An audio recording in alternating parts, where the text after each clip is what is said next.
नमस्कार दोस्तों। हम क्लास 8 के एनसीईआरटी के साइंस की बुक को कवर कर रहे थे जिसमें अभी तक हमने चैप्टर नंबर 7 तक डिस्कस कर लिया है। आज के सेशन में हम चैप्टर नंबर 8 को डिस्कस करेंगे और इस चैप्टर में द्रव्य की जो अलग-अलग प्रकृति है उसके आधार पर 3 प्रकार के द्रव्य, तत्व, यौगिक और मिश्रण, इन तीनों के बारे में इस पूरे चैप्टर में चर्चा है। तो हमें इन्हीं तीनों के इर्द-गिर्द अपने डिस्कशन को रखेंगे। हम समझेंगे कि तत्व क्या होते हैं, यौगिक क्या होते हैं और मिश्रण क्या होते हैं। इसके अलावा हम ये भी समझेंगे कि इन तीनों का हमारे दैनिक जीवन में किस प्रकार से महत्व है। तो आज की जो हमारी चर्चा है उसके माध्यम से आप बहुत सारे पीवाईक्यूज़ को भी सॉल्व करने में सफल रहेंगी। इसके माध्यम से आप अपकमिंग सारे एग्ज़ाम्स के लिए इन तीनों टॉपिक से रिलेटेड जितने भी सवाल होते हैं, उन सवालों को करने में आप सक्षम हो जाएँगे। तो आई एम योर दोस्त Rahul Sharma and I welcome you all to Rahul Sharma education. अब द्रव्य की प्रकृति जो तत्व, यौगिक और मिश्रण के रूप में हमें दिखती है, उसको समझने से पहले एक बार ज़रा हम द्रव्य को एक बार फिर से रिवाइज़ कर लें। हालाँकि मैंने पहले भी जब आपको 6th और 7th क्लास की एनसीईआरटी को पढ़ाया है, तो वहाँ पे मैंने आपको द्रव्य की परिभाषा के बारे में बताया हुआ है, लेकिन यहाँ पे ज़रा हम रिवाइज़ कर लेते हैं। द्रव्य कोई भी ऐसा पदार्थ होता है, जिसमें 2 चीज़ों का होना अनिवार्य है। एक तो द्रव्यमान और दूसरा आयतन। आयतन यानी कि कोई भी वस्तु जितना स्थान घेरती है। तो कोई भी पदार्थ उसमें अगर द्रव्यमान हो और वो पदार्थ अगर स्थान घेरे तो हम उसको द्रव्य की संज्ञा देते हैं। अब अपने आस-पास की चीज़ें देखिए, आपको क्या-क्या दिखता है? आपको टेबल दिखता है। आपको क्या दिखती है? दीवार दिखती है। आपको हवा दिखती तो नहीं है, लेकिन हवा आपको पता है कि आपके आस-पास हवा है। आपके घर में आपका नोटबुक हो सकता है। ये सारी की सारी चीज़ें ऐसी है जिसमें द्रव्यमान भी होता है, जिसमें आयतन भी होता है। तो इन सभी प्रकार के द्रव्यों को हम 3 अलग-अलग प्रकार के द्रव्यों में वर्गीकृत कर सकते हैं, 3 अलग-अलग प्रकार में वर्गीकृत कर सकते हैं और इन्हीं 3 प्रकार के बारे में आज हम डिस्कस करेंगे, जिसमें पहला है तत्व, दूसरा है यौगिक और तीसरा है मिश्रण। अगर हम तत्व की बात करें तो ये पदार्थ का शुद्धतम रूप होता है। अलग-अलग प्रकार के तत्वों को जब हम एक निश्चित अनुपात में बनाते हैं, ध्यान से सुनिएगा, एक निश्चित अनुपात में जब हम अलग-अलग तत्वों को मिलाते हैं, तो उससे यौगिक बनता है और फिर 2 या 2 से ज़्यादा पदार्थों के मिश्रण को हम इसको परिभाषित करेंगे, हम आगे देखेंगे। तो इन्हीं तीनों के इर्द-गिर्द हमारी जो चर्चा है, वो केंद्रित रहने वाली है। तो सबसे पहले तत्व और यौगिक को समझे बिना हम सबसे पहले मिश्रण को समझते हैं, क्योंकि ये जो यौगिक और तत्व हैं, ये दोनों आपस में संबंधित हैं, तो इनको हम एक साथ पढ़ेंगे। मिश्रण क्या होता है? इसको ज़रा समझिए। मिश्रण किसी भी 2 या 2 से ज़्यादा पदार्थों को जब हम मिलाते हैं और मिलाने के बाद भी जिन-जिन पदार्थों को हमने मिलाया है, वो सारे के सारे पदार्थ अगर अपना गुणधर्म बनाए रखते हैं, तो फिर हम उसको मिश्रण कहते हैं। ये जो प्रत्येक पदार्थ का अपना गुणधर्म बनाए रखने की जो बात है, ये मिश्रण के लिए बहुत ज़रूरी है। अगर अलग-अलग पदार्थों के गुणधर्म नहीं बने रहेंगे, तो हम उसको मिश्रण नहीं बोलेंगे। उदाहरण से मैं आपको समझाता हूँ। चीनी और पानी इसके मिलने से बनता है शरबत, ठीक है? अब ये जो शरबत बना, इसको हम मिश्रण तभी बोलेंगे जब इस शरबत में हमें चीनी के भी गुण नज़र आएँगे, पानी के भी गुण नज़र आएँगे। तो जब हम शरबत पीते हैं तो ज़ाहिर-सी बात है वो हमें मीठा लगता है जो चीनी का गुण है और शरबत द्रव अवस्था में होता है जो पानी का गुण है। तो शरबत को हम मिश्रण कह सकते हैं क्योंकि इसके जो घटक हैं, उन्होंने अपने गुणधर्म को बनाए रखा है, ठीक बात है? तो मिश्रण जिसको इंग्लिश में मिक्सचर कहते हैं, इसकी परिभाषा मैं उम्मीद करता हूँ कि आपको समझ में आई होगी। अब ये जो मिश्रण होते हैं, ये 2 प्रकार के हो सकते हैं, समरूप और विषम रूप। समरूप मिश्रण को हम होमोजेनस या फिर इसको हम समांगी मिश्रण भी कहते हैं और विषम रूप को हम हेटेरोजेनस या फिर विषमांगी मिश्रण भी कहते हैं। कुछ मिश्रण ऐसे होते हैं जिसमें उस मिश्रण के जो घटक होते हैं वो समान रूप से वितरित होते हैं और उस मिश्रण के घटक को हम नग्न आँखों से या फिर सूक्ष्मदर्शी के माध्यम से भी नहीं देख सकते। अभी मैंने आपको एग्ज़ाम्पल दिया था शरबत। अगर आप शरबत में आप देखेंगे, चाहे सूक्ष्मदर्शी की मदद से ही क्यों ना हो, जब आप शरबत को देखेंगे तो उसमें आपको चीनी और पानी अलग-अलग नहीं दिखाई देगा। ये दोनों घटक हैं, ये दोनों मिश्रण के तौर पे आपको दिखाई देंगे लेकिन आप अलग-अलग दोनों को नहीं देख पाएँगे। तो समरूप मिश्रण में जो उसके घटक होते हैं वो एक समान रूप से वितरित होते हैं। एक समान रूप से वितरित करने का मतलब कि अगर आपने शरबत बनाया है, तो शरबत का आप 1 बूँद लें या फिर आप 1 ग्लास लें, इसमें आपको सेम ही स्वाद नज़र आएगा। इसमें चीनी और पानी की जो मात्रा होती है वो एक समान पूरे आपको मिश्रण में दिखेगी। तो इसके घटक समान रूप से वितरित होते हैं और इसके घटकों को हम नग्न आँखों से सूक्ष्मदर्शी से नहीं देख सकते हैं। तो ऐसे मिश्रण को हम समरूप मिश्रण कहते हैं और इसका सबसे अच्छा उदाहरण आपको देखने को मिलेगा वायु और शरबत के रूप में। दूसरा प्रकार का जो मिश्रण होता है हम उसको विषम रूप मिश्रण कहते हैं। विषम रूप मिश्रण ऐसा मिश्रण होता है जिसके जो घटक होते हैं इस मिश्रण के वो असमान रूप से वितरित होते हैं और हम इनको नग्न आंखों से या सूक्ष्मदर्शी की मदद से देख सकते हैं। उदाहरण के तौर पर यहाँ आप देख सकते हैं सलाद और रेत और पानी का जो मिश्रण होता है वो। अब अगर हम सलाद की बात करें, सलाद में क्या-क्या होता है? इसमें आपको खीरा देखने को मिलेगा, इसमें आपको प्याज़ देखने को मिलेगा। इसके साथ-साथ आप उसमें चुकंदर भी डाल सकते हैं, सलाद में फिर आप मिर्च भी डाल सकते हैं। तो जब आप सलाद को देखते हैं तो उसके ये जो सारे घटक हैं, ये आप नग्न आँखों से देख पाते हैं। इसी तरीके से अगर आप रेत और पानी का मिश्रण देखते हैं, तो उसमें आपको रेत जो है वो तली में बैठा हुआ दिखता है और पानी को आप दोन मतलब इन दोनों को आप अलग-अलग देख सकते हैं। तो क्या रेत और पानी के मिश्रण में हर जगह पानी में रेत उतना ही होता है या फिर रेत तली में जम जाता है? तो विषमरूप मिश्रण में सेम यही आपको चीज़ देखने को मिलेगी कि उस मिश्रण के जो घटक होते हैं, वो एक समान रूप से वितरित नहीं होते। कहीं ज़्यादा होते हैं, कहीं कम होते हैं, कहीं पे अनुपस्थित होते हैं। जैसे ये ग्लास है, इसके नीचे अगर हम रेत मिला दें, इसमें पानी है, अगर हम इसमें रेत मिला दें, तो पानी जो है वो ऊपर की तरफ रहता है और जो रेत है, वो नीचे की तली में जम जाता है। तो क्या इस पूरे मिश्रण में जो रेत है वो समान रूप से वितरित है? नहीं। तो विषमरूप मिश्रण में यही विशेषता होती है कि उसके घटक असमान रूप से वितरित होते हैं और इसके घटकों को आप नग्न आँखों से या सूक्ष्मदर्शी से देख सकते हैं। उम्मीद करता हूँ कि मिश्रण क्या होता है आपने समझा होगा। अब आपने मिश्र धातु का नाम सुना होगा, ये भी एक प्रकार का मिश्रण ही होता है। मिश्र धातु क्या होता है? ये अलग-अलग प्रकार के धातुओं का मिश्रण होता है। जैसे ये जो स्टेनलेस स्टील आप अपने घरों में देखते हैं, वो 4 चीज़ों से मिलकर बना होता है। वो फेरस, निकेल, क्रोमियम और कार्बन, इन चारों के मिलने से स्टेनलेस स्टील बनता है। अब इसको मिश्रण हम इसलिए कहते हैं क्योंकि स्टेनलेस स्टील में फेरस के भी गुणधर्म होते हैं, निकेल के भी गुणधर्म होते हैं, क्रोमियम के भी गुणधर्म होते हैं और कार्बन के भी गुणधर्म होते हैं। पीतल की अगर हम बात करें, तो पीतल को कॉपर और जिंक के मिलाने से बनाया जाता है। तो पीतल में कॉपर के भी गुण होंगे और जिंक के भी गुण होंगे। जो कांसा होता है, हम ब्रॉन्ज जिसको हम कहते हैं, उसको हम कॉपर और टिन के मिलाने से बनाते हैं। तो ये सारे के सारे जो मिश्र धातु हैं, ये भी एक प्रकार के मिश्रण ही है। अब सवाल ये उठता है कि क्या वायु एक मिश्रण है? तो मैंने आपको बताया कि वायु भी एक प्रकार का समरूप मिश्रण है, समांगी मिश्रण है, होमोजेनस मिश्रण है। क्यों? क्योंकि वायु में जो अलग-अलग घटक होते हैं, जैसे अलग-अलग गैसें हैं, जिसमें नाइट्रोजन आपका 78% है, ऑक्सीजन आपका 21% है, कार्बन डाइऑक्साइड आपका 0.003% है। तो वायु के एक घटक के तौर पे हमें गैस देखने को मिलती है, उसमें धूलकण देखने को मिलते हैं, उसमें जलवाष्प देखने को मिलते हैं, उसमें हमें नमक देखने को मिलता है। तो वायु में ये सारी की सारी चीज़ें समान रूप से वितरित होती है। तो ये चीज़ आपको ध्यान में रखनी है, ठीक है? तो वायु में चूँकि ये सारी की सारी चीज़ें समान रूप से वितरित होती है और हम वायु के घटकों को नग्न आँखों से सूक्ष्मदर्शी की मदद से नहीं देख सकते। आप खुद सोचिए कि जब आप हवा को, वायु को सूक्ष्मदर्शी से देखते हैं, तो क्या आप में इसको सारी गैसें अलग-अलग नज़र आती हैं क्या? आपको इसमें जलवाष्प नज़र आता है क्या अलग-अलग? नहीं आता, सब मिश्रण के तौर पे आपको दिखते हैं। तो वायु भी एक प्रकार का मिश्रण ही है जिसमें कई सारी चीज़ें, गैसें, धूलकण, जलवाष्प, नमक ये सारी चीज़ें पाई जाती है। अब धूलकण की जो मात्रा वायु में होती है, जब इसकी मात्रा बढ़ जाती है तो हम इसी को वायु प्रदूषण का नाम देते हैं और वायु प्रदूषण को हम एयर क्वालिटी इंडेक्स के माध्यम से मापते हैं। इस एयर क्वालिटी इंडेक्स में आपको 8 संकेतक देखने को मिलेंगे। इसमें आपको PM10 देखने को मिलेगा यानी पार्टिकुलेट मैटर जो कि 10 माइक्रोमीटर का होता है। इसके अलावा पार्टिकुलेट मैटर 2.5 आपको देखने को मिलेगा, ओज़ोन देखने को मिलेगा, SO2 देखने को मिला, सल्फर डाइऑक्साइड, फिर नाइट्रोजन ऑक्साइड देखने को मिलेगा, कार्बन मोनोऑक्साइड आपको देखने को मिलेगा, अमोनिया और लेड। ये 8 ऐसे संकेतक हैं जिनका वायु में उपस्थिति के आधार पर AQI निर्धारित किया जाता है। आपने दिल्ली में सुना होगा कि AQI जो है वो 400 हो जाता है। इसका मतलब ये है कि जितनी मात्रा होनी चाहिए PM10 और PM2.5 का, उसकी मात्रा 400 गुना ज़्यादा हो जाती है, ठीक है? तो ये आपका जो है ये PM10 और PM2.4 की मात्रा होती है 400, ये मैं आपको बताना चाह रहा हूँ। तो वायु भी एक प्रकार का मिश्रण ही है, ये कोई अलग चीज़ नहीं है। तो मैं उम्मीद करता हूँ कि मिश्रण आपने समझा होगा।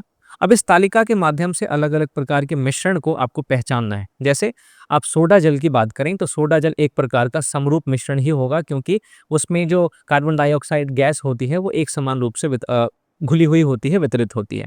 जल में जो ऑक्सीजन घुला हुआ होता है ये भी आपका एक प्रकार का समरूप मिश्रण है क्योंकि जल में ऑक्सीजन भी समान रूप से वितरित होता है। वायु में अगर हम कार्बन कण की बात करें तो वायु में जो कार्बन का कण है ये आपको एक विषमरूप मिश्रण का उदाहरण है। क्यों, मैं आपको समझाता हूँ। मान लीजिए आप एक ऐसे क्षेत्र में रहते हैं जहाँ पे उद्योग ज़्यादा है, ठीक है? और फिर एक इंसान ऐसा है जो ग्रामीण क्षेत्र में रहता है। तो आप खुद सोचिए, जहाँ पे उद्योग ज़्यादा है, वहाँ पे औद्योगिक गतिविधियों की वजह से वहाँ के वातावरण में कार्बन डाइऑक्साइड की ज़्यादा मात्रा होगी, इसका मतलब वहाँ पे कार्बन ज़्यादा होगा। ग्रामीण क्षेत्रों में कृषि से थोड़ा बहुत कार्बन का जो उत्सर्जन है वो हमें देखने को मिलेगा। तो उद्योग वाले क्षेत्र की तुलना में ग्रामीण क्षेत्र में जो कार्बन की मात्रा है वो काफ़ी कम होगी। तो वायु में कार्बन की मात्रा इस बात पर निर्भर करती है कि आप किस प्रदेश की बात कर रहे हैं। अगर आप किसी औद्योगिक प्रदेश की बात कर रहे हैं तो वहाँ पे कार्बन की मात्रा ज़्यादा होगी, और अगर आप किसी ग्रामीण क्षेत्र की बात कर रहे हैं तो वहाँ पे कार्बन की मात्रा कम होगी। तो वायु में जो कार्बन कण है, ये इसलिए ये एक विषमरूप प्रकार का मिश्रण है, क्योंकि इसमें इस मिश्रण के जो घटक हैं वो असमान रूप से वितरित होते हैं। इसके बाद फिर जल में एसिटिक अम्ल, जिसको हम सिरका कहते हैं, यानी कि जल में जब 4 से लेकर 18% के बीच में आप एसिटिक अम्ल को मिला देते हैं तो इससे सिरका बनता है, ठीक है? तो जल में ही जो एसिटिक अम्ल मिला के हम सिरका बनाते हैं, वो भी एक प्रकार का समरूप मिश्रण है। क्योंकि पूरे जल में, पूरे सिरका में आपको ऐसा कहीं भी नहीं लगेगा कि कहीं पे जो एसिटिक अम्ल है उसका स्वाद ज़्यादा है और कहीं पे एसिटिक अम्ल का स्वाद कम है। एसिटिक अम्ल जो है वो जल के साथ एक समान रूप से वितरित होता है, और फिर जब आप सिरका को सूक्ष्मदर्शी के माध्यम से देखेंगे तो आप एसिटिक अम्ल को अलग, एसिटिक एसिड को आप अलग, और जल को आप अलग-अलग नहीं देख पाएँगे, है ना? नग्न आँखों से या सूक्ष्मदर्शी की मदद से भी आप सिरका में जल और एसिटिक अम्ल इन दोनों को अलग-अलग नहीं देख पाएँगे। तो सिरका भी एक प्रकार का समरूप मिश्रण हो जाएगा। फिर अगर तेल और जल की बात करें तो तेल और जल एक प्रकार का विषमरूप मिश्रण है, क्योंकि तेल और जल इन दोनों का घनत्व तो अलग-अलग होता है। तेल जल से हल्का होता है, क्योंकि इसकी वजह ये है कि तेल का जो घनत्व है वो जल की तुलना में कम होता है। तो जब हम तेल और जल को मिलाते हैं तो तेल ऊपर में रह जाता है और जल नीचे बैठ जाता है। तो एक समान रूप से जो मिश्रण है वो उसमें उसके घटक वितरित नहीं हो पाते हैं। तो इसलिए तेल और जल ये भी एक प्रकार का विषमरूप मिश्रण है। इसी तरह रेत और जल, ये भी विषमरूप मिश्रण है। समुद्री जल जो नमकीन जल होता है, ये आप देखें तो समरूप मिश्रण है। तो इस प्रकार से यहाँ पे मिश्रण के अलग-अलग प्रकार को आपको पहचानना था, जिसके माध्यम से आप ये समझ सकें कि ये सारे के सारे मिश्रण कैसे हैं, समरूप हैं या विषमरूप हैं। तो मैं उम्मीद करता हूँ कि मिश्रण को आपने समझा होगा। अब हम बात करते हैं तत्व के बारे में, जिसको इंग्लिश में हम एलिमेंट कहते हैं। आपने पीरियोडिक टेबल ज़रूर पढ़ा होगा। उस पीरियोडिक टेबल में 118 जिसकी बात की जाती है वो क्या है? 118 तत्व ही हैं। तत्व क्या होते हैं? Let's understand. तत्व जो है वो पदार्थ का शुद्धतम रूप होता है, यानी कि इससे शुद्ध रूप पदार्थ का नहीं हो सकता। तत्व जो है वो एक ही प्रकार के कणों से बने होते हैं। अगर आप ऑक्सीजन के तत्व की बात करें तो ऑक्सीजन सिर्फ ऑक्सीजन के कणों से मिलकर बना होता है। हाइड्रोजन सिर्फ हाइड्रोजन के कणों से मिलकर बना होता है। कार्बन सिर्फ कार्बन के कणों से मिलकर बना होता है। तो तत्व एक ही प्रकार के कणों से मिलकर बने होते हैं, और तत्वों को और ज़्यादा सरल पदार्थों में नहीं तोड़ा जा सकता। जैसे जल जो होता है, इसको हम हाइड्रोजन और ऑक्सीजन के तौर पे अलग-अलग कर सकते हैं। लेकिन हाइड्रोजन एक तत्व है, तो हम हाइड्रोजन को और किसी दूसरे सरल पदार्थ में नहीं तोड़ सकते। हाइड्रोजन सबसे पदार्थ का सरलतम और सबसे पदार्थ का शुद्धतम रूप होता है। तो तत्व की दो विशेषता होती है कि वो एक ही प्रकार के कणों से बना होता है और उसे और ज़्यादा अधिक सरल पदार्थों में नहीं तोड़ा जा सकता। तो पीरियोडिक टेबल में हमें टोटल 118 तत्व देखने को मिलेंगे, और अगर हम इन 118 तत्वों का वर्गीकरण करें तो धातु, अधातु, इन दो रूपों में हमें ये सारे तत्व मिलते हैं, और कुछ ऐसे तत्व हैं जो उपधातु की श्रेणी में भी आते हैं। धातु और अधातु क्या होते हैं, ये मैंने आपसे पहले के चैप्टर में बहुत डिटेल में डिस्कस किया हुआ है। धातु की कुछ खासियत होती है कि उसमें चमक होती है, उनमें खनक होती है, वो विद्युत के सुचालक होते हैं, है ना? उनमें तन्यता होती है, यानी उनका तार बनाया जा सकता है, और अधातुओं में ये सारे के सारे गुण जो हैं वो अनुपस्थित होते हैं। इसके अलावा कुछ ऐसे भी तत्व होते हैं जिनमें कुछ गुण धातु के होते हैं और कुछ गुण अधातु के होते हैं। ऐसे मध्यवर्ती गुणधर्म वाले हम तत्वों को उपधातु की संज्ञा देते हैं। उपधातु में आपको सिलिकॉन और बोरॉन, ये 2 तत्व देखने को मिल जाएँगे, ये आप ध्यान में रख सकते हैं। अब यहाँ पे आपको कुछ इन्फॉर्मेशन दिया हुआ है जो कि आपके अलग-अलग पीसीएस के पीवाईक्यूज़ हैं। आपको ये सारे के सारे इन्फॉर्मेशन पता होना चाहिए अगर आप किसी भी एग्ज़ाम की तैयारी कर रहे हैं। सबसे पहले, वर्तमान में जो टोटल तत्व हैं कितने हैं? 118, और उन 118 तत्वों में से अधिकांश तत्व किस अवस्था में हैं? तो ठोस अवस्था में हैं। अगर हम रूम टेम्परेचर पर बात करें तो 11 ऐसे तत्व हैं जो कि गैसीय अवस्था में पाए जाते हैं, और ये सभी 11 के 11 तत्व अधातु माने जाते हैं, यानी ये विद्युत के कुचालक होते हैं। इनमें चमक नहीं होती, इनमें खनक नहीं होती, इनमें तन्यता नहीं होती। अब रूम टेम्परेचर पर जो 11 तत्व गैसीय अवस्था में पाए जाते हैं, उनमें से कुछ आपको ऑक्सीजन देखने को मिल जाएगा, हीलियम है, नाइट्रोजन है, ठीक है?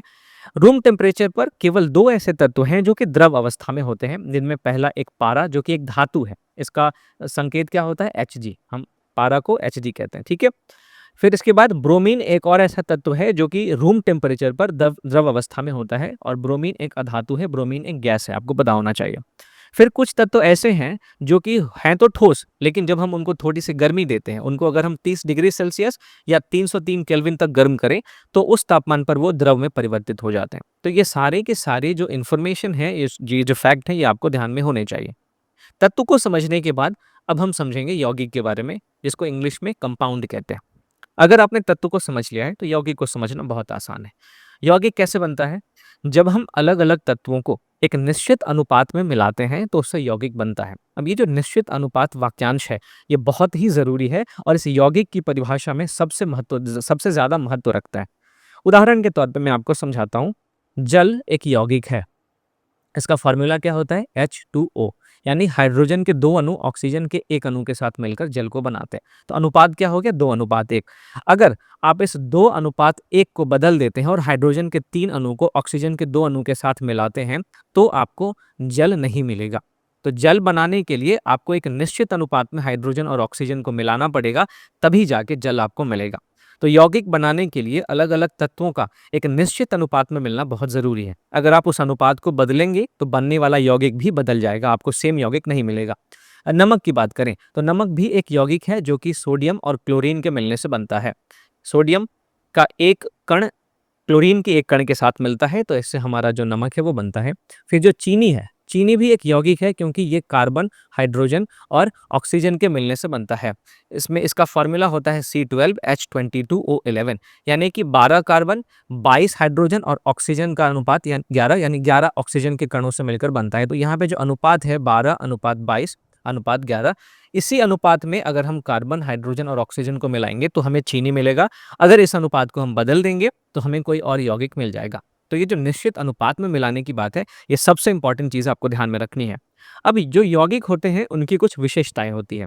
जैसे अगर 2 या 2 से ज्यादा तत्वों को मिलाने से हमने कोई यौगिक बना दिया, तो उस यौगिक का जो गुण धर्म है उसको बनाने वाले तत्वों से अलग होता है। जल किससे मिलके बना है? हाइड्रोजन और ऑक्सीजन। ये दोनों क्या है? गैस है। और जल क्या है? द्रव अवस्था में है। तो जल में क्या आपको हाइड्रोजन के गुण नजर आते हैं? क्या आपको ऑक्सीजन के गुण नजर आते हैं? नहीं आते। क्या इनकी अवस्था सेम है? नहीं है। तो जो यौगिक होता है वो बनने के बाद अपने तत्वों से अलग गुण रखता है। पहली विशेषता तो ये। दूसरी विशेषता ये है कि जो यौगिक के घटक होते हैं उनको हम भौतिक विधियों द्वारा अलग नहीं कर सकते। कहने का मतलब कि जल में से आप हाइड्रोजन या ऑक्सीजन को क्या हाथ से अलग अलग कर सकते हैं? क्या किसी मशीन के थ्रू कर सकते हैं? नहीं। इसको किसी रासायनिक अभिक्रिया के माध्यम से ही आप कर सकते हैं, किसी भौतिक विधि द्वारा तो इसको आप अलग अलग नहीं कर सकते। तो यौगिक की ये सारी जो विशेषताएं हैं, ये आपको ध्यान में होना चाहिए। अब तत्व, यौगिक और मिश्रण, इन तीनों को समझने के बाद हमारे दैनिक जीवन में इनका क्या महत्व है, जरा एक बार इस पे हम बात कर लेते हैं। अगर आप गौर करेंगे तो हमारे जीवन के हर एक पहलू में तत्व, यौगिक और मिश्रण का अपना योगदान है, उनकी अपनी भूमिका है। जैसे अगर हम भोजन और पोषण की बात करें तो हम भोजन में क्या करते हैं? जो चीज़ हम खाना खाते हैं वो किसी न किसी यौगिक का उदाहरण है। हम पानी पीते हैं जो कि एक यौगिक है। हम नमक का इस्तेमाल करते हैं अपने सब्जियों में, यौगिक है। हम दूध पीते हैं, एक मिश्रण है। तो हमारे शरीर में जितने भी पोषक तत्व हम ग्रहण करते हैं वो या तो तत्व हैं, या मिश्रण है, या फिर यौगिक हैं। तो भोजन और पोषण में हम तत्व, यौगिक और मिश्रण का महत्व देखते हैं। फिर चिकित्सा एवं स्वास्थ्य के क्षेत्र में भी हम इसका इस्तेमाल देखते हैं। ऑक्सीजन, जिसके बिना हम जिंदा नहीं रह सकते, वो क्या है? एक तत्व है। दवाइयाँ अलग अलग प्रकार के तत्वों के मिलाने से बनी हुई एक यौगिक है। जो सलाइन हमको चढ़ाया जाता है, पानी जो चढ़ाया जाता है, वो क्या है? एक प्रकार का मिश्रण है। रोगों के उपचार और स्वास्थ्य संरक्षण में इन्हीं सारी चीज़ों का इस्तेमाल होता है, जो या तो तत्व हैं, या फिर यौगिक हैं, या फिर मिश्रण है। घरेलू कामों में भी हम देखें तो साबुन, डिटर्जेंट, बेकिंग सोडा, हम इन सब का इस्तेमाल सफाई और दैनिक घरेलू कार्यों में करते हैं, जो कि तत्व, यौगिक और मिश्रण ही है। इसके अलावा उद्योग और निर्माण में भी तत्व, यौगिक का इस्तेमाल होता है। लोहा, जिसके बिना किसी इमारत को बनाना संभव नहीं है, एक तत्व है। इस्पात एक प्रकार का मिश्रण है। सीमेंट भी एक प्रकार का मिश्रण है। तो इन सब का इस्तेमाल घर बनाने में, निर्माणकारी योग कामों में इसका इस्तेमाल होता है। इसके साथ साथ अगर हम पर्यावरण और जीवन समर्थन में भी तत्व, यौगिक और मिश्रण की भूमिका देखें तो हमें स्पष्ट होता है। वायु जो कि हमारे लिए प्राणदायी है, बिना वायु के हम जिंदा नहीं रह सकते क्योंकि इसी वायु में क्या पाया जाता है, ऑक्सीजन पाया जाता है। ठीक है, ये एक प्रकार का क्या है, मिश्रण है। जल, इसके बिना हम जिंदा नहीं रह सकते, ये एक प्रकार का यौगिक है। अलग अलग तत्व जो है वो पृथ्वी पर जीवन को बनाए रखने के लिए, पारिस्थितिक संतुलन बनाए रखने के लिए सहायक है। जैसे आपने नाइट्रोजन का नाम सुना होगा, आपने नाइट्रोजन फिक्सेशन यानी कि नाइट्रोजन स्थिरीकरण प्रक्रिया का नाम सुना होगा, जिसके माध्यम से जो वायुमंडल में उपस्थित नाइट्रोजन होता है उसको फिक्स करके जो पेड़ पौधे हैं वो अपने लिए इस्तेमाल करते हैं, जिसके माध्यम से जो हमें दाल मिलता है, राइजोबियम का जो प्लांट है उसमें हमें नाइट्रोजन फिक्सेशन देखने को मिलता है।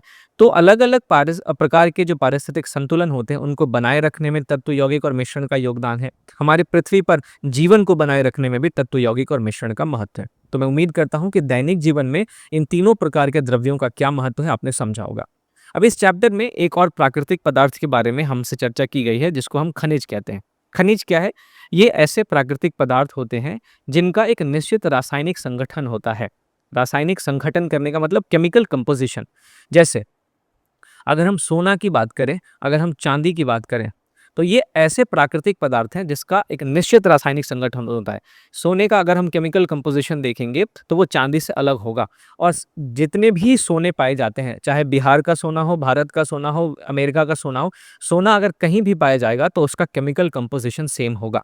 ठीक है, तो ऐसे प्राकृतिक पदार्थ जिनका एक निश्चित रासायनिक संगठन होता है, हम उनको खनिज कहते हैं। और ये खनिज दो प्रकार के हो सकते हैं। एक होता है मूल खनिज, जो कि तत्व के रूप में पाए जाते हैं, जैसे सोना हो गया, चांदी हो गया। ठीक है, दूसरा होता है अन्य खनिज, जो कि यौगिक के रूप में पाए जाते हैं, जैसे क्वार्ट्ज हो गया, जैसे कैल्साइट है, जैसे ओलिवीन है। तो ये सारे के सारे क्या हैं, ये भी खनिज हैं, लेकिन ये यौगिक के रूप में पाए जाते हैं। अब यहाँ पे आपको एक बहुत ही अद्भुत पदार्थ के बारे में बताया गया है, जिसका नाम है ग्राफीन एरोजेल। इस पदार्थ को वैज्ञानिकों के द्वारा विकसित किया गया है। दरअसल ये जो ग्राफीन एरोजेल है, ये कार्बन से निर्मित पदार्थ है और ये पृथ्वी का सबसे हल्का पदार्थ इसको माना जाता है। मैं आपको बता दूं कि ये इतना हल्का होता है कि घास भी इसका बोझ उठा सकती है। आप इस तस्वीर में देखिए, घास के ऊपर ये ग्राफीन एरोजेल को रखा हुआ है। अब ये इतना हल्का होता है कि इसके पीछे का कारण ये है कि इसमें बहुत ज़्यादा छेद होते हैं, और बहुत ज़्यादा छेद होने की वजह से इसकी अवशोषण क्षमता जो है वो बहुत ज़्यादा होती है। तो इसकी अवशोषण क्षमता ज़्यादा होने की वजह से इसका इस्तेमाल पर्यावरणीय शोधक के तौर पर किया जा सकता है। जैसे अगर समुद्र में या भूमि पर कहीं पर भी अगर तेल रिसाव हो जाता है, तो उस तेल रिसाव को साफ करने के लिए इस ग्राफीन एरोजेल का इस्तेमाल किया जाता है। कहीं पे भी अगर तेल गिरा हुआ है तो वहाँ पे ग्राफीन एरोजेल को आप रख देंगे, तो ये सारा का सारा जो तेल है उसको अवशोषित कर लेता है। इसके अलावा ग्राफीन एरोजेल का इस्तेमाल ऊर्जा बचत बनाने वाले उपकरणों में भी होता है, और भवनों के लिए जो अलग-अलग प्रकार के लेप हैं, उनके निर्माण में भी इसका इस्तेमाल किया जाता है। तो ग्राफीन एरोजेल जो है, वो वैज्ञानिकों द्वारा विकसित एक पदार्थ है, जो कि पृथ्वी पर का सबसे हल्का पदार्थ माना जाता है, और इसमें बहुत ज़्यादा छिद्र होते हैं, जिसकी वजह से इसकी अवशोषण क्षमता बहुत ज़्यादा होती है, और इसकी उच्च अवशोषण क्षमता की वजह से पर्यावरणीय शोधक के तौर पे इसका इस्तेमाल होता है। तो इस चीज़ को आपको ध्यान में रखनी है। अब तत्व यौगिक और मिश्रण जो है वो हमारे ना केवल दैनिक जीवन में, बल्कि आप देखें तो हमारे आर्थिक और हमारे सांस्कृतिक जीवन में भी एक बहुत महत्व रखते हैं। हाँ, अगर हम भारतीय कला की बात करें, तो भारतीय कला में बहुत पुराने समय से तत्व यौगिक और मिश्रणों का उपयोग होता रहा है। आप देख सकते हैं यहाँ पे इस तस्वीर को, ये ढोकरा कला में बनाया गया एक सांड की तस्वीर है। ढोकरा कला बिहार और ओडिशा की एक प्राचीन आदिवासी कला है, जिसमें अलग अलग धातुओं का उपयोग किया जाता है। आप इसके कलर से समझ सकते हैं कि इसमें तांबे का उपयोग किया गया है। तो अलग अलग धातुओं का इस्तेमाल करके प्रकृति से प्रेरित सुंदर आकृतियां इस ढोकला कला में बनाई जाती है। तो दोस्तों, ये हमारा आज का सेशन था, जिसमें हमने तत्व के बारे में पढ़ा, जिसमें हमने यौगिक के बारे में पढ़ा, और जिसमें हमने मिश्रण के बारे में पढ़ा, और दैनिक जीवन में इन तीनों का क्या महत्व है हमने इसको भी समझा। तत्व क्या होते हैं? ये पदार्थ के शुद्धतम रूप होते हैं, जिनको और सरल पदार्थ में नहीं तोड़ा जा सकता, और ये एक ही पदार्थ के एक ही कणों से मिलकर बने होते हैं। तत्व यौगिक क्या होते हैं? यौगिक अलग अलग प्रकार के तत्वों के निश्चित अनुपात में मिलाने से बनते हैं, और यौगिक जो हैं वो अपने घटक ये गुणधर्म से अलग गुण रखते हैं, और यौगिक के जो घटक होते हैं उनको भौतिक विधि द्वारा नहीं तोड़ा जा सकता। मिश्रण क्या होता है? दो अलग अलग पदार्थों को, मिश्रण जो है वो दो अलग-अलग पदार्थों को मिक्स करने से बनता है, लेकिन जो मिश्रण बनता है उसमें उसके जो भी घटक होते हैं वो घटक अपना-अपना गुण बनाए रखते हैं। ठीक है? तो ये 3 चीज़ों को हमने समझा। मैं उम्मीद करता हूँ कि आज का सेशन आपके लिए लाभकारी रहा हो। इस सेशन से आप बहुत सारी ऐसी चीज़ें सीख के जाएँगे जो कि आपके एग्ज़ाम में क्वेश्चंस को सॉल्व करने में आपकी हेल्प करेंगी। तो अगले चैप्टर के साथ मैं आपसे फिर मिलूँगा, तब तक के लिए मैं आपसे अलविदा लेता हूँ। Thank you for watching. लेकिन जाने से पहले अगर आपको वीडियो पसंद आई हो तो लाइक ज़रूर करें। अगर आपने चैनल को सब्सक्राइब नहीं किया है तो प्लीज़ सब्सक्राइब करें और अपने दोस्तों में शेयर भी ज़रूर करें। Thank you for watching.